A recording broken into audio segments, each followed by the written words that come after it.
So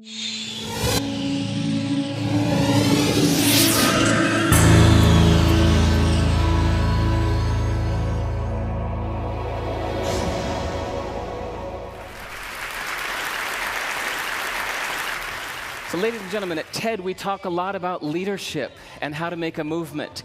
So let's watch a movement happen, start to finish, in under 3 minutes and dissect some lessons from it. First, of course you know, a leader needs the guts to stand out and be ridiculed. But what he's doing is so easy to follow. So here's his first follower with a crucial role. He's going to show everyone else how to follow. Now notice that the leader embraces him as an equal. So now it's not about the leader anymore, it's about them, plural. Now there he is calling to his friends. Now if you notice that the first follower is actually an underestimated form of leadership in itself. It takes guts to stand out like that. The first follower is what transforms a lone nut into a leader.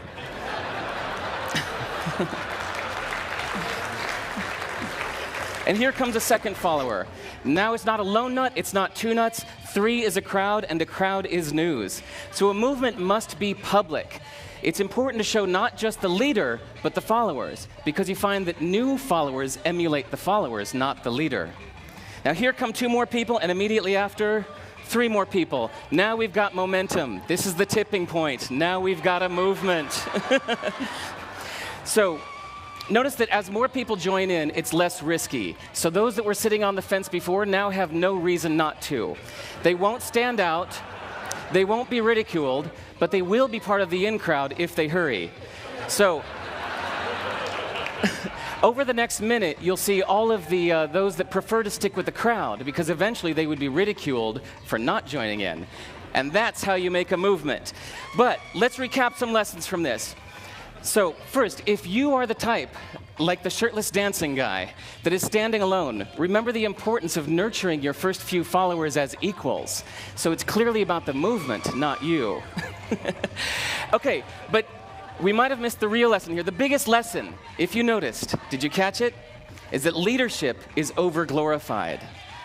That yes, it was the shirtless guy was first, and he'll get all the credit, but it was really the first follower that transformed the lone nut into a leader.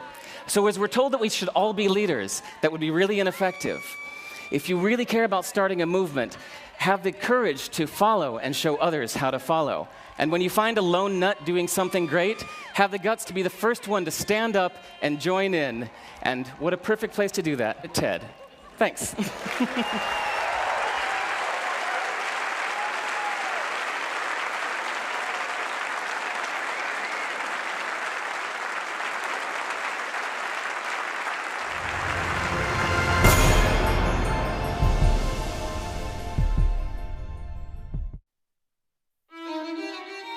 In 25 years, global energy consumption will increase by 50%. To meet demand, we'll need to harness the power of sun, wind, waves, atoms. They're all on the table, but today we need oil.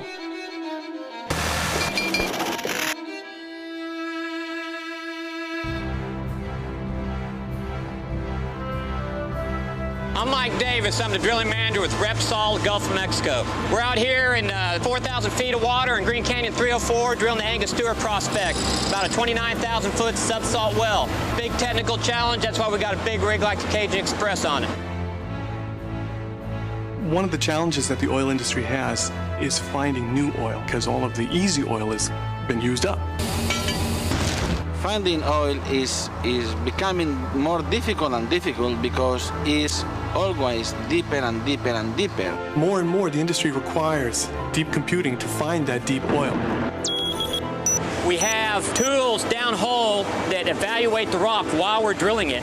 This data is being sent up just about instantaneously while we're drilling 5 miles down below the surface. The Barcelona Supercomputing Center is a valuable resource for Repsol because it allows them to crunch those numbers and generate those images that allows them to find the oil. I am in the Barcelona Supercomputing Center, and we are here working to generate the new generation of seismic imaging tools.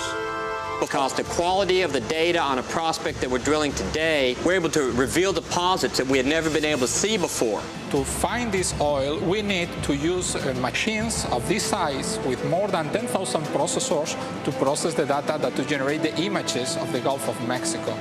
What we've done with Repsol is to develop a system that is now the fastest seismic imaging system in the world. Is there any oil in this picture? In this picture, there is oil right down here. Through using supercomputers, we'll be able to reduce the time to finding new oil, reduce the cost of finding that oil, and make existing and new reservoirs more efficient in producing oil. These are reserves that we may not have recovered in the past. We have to move to more sustainable fuels in the future. It takes time. And in the meantime, we need to find the oil that we can to supply the Earth's needs.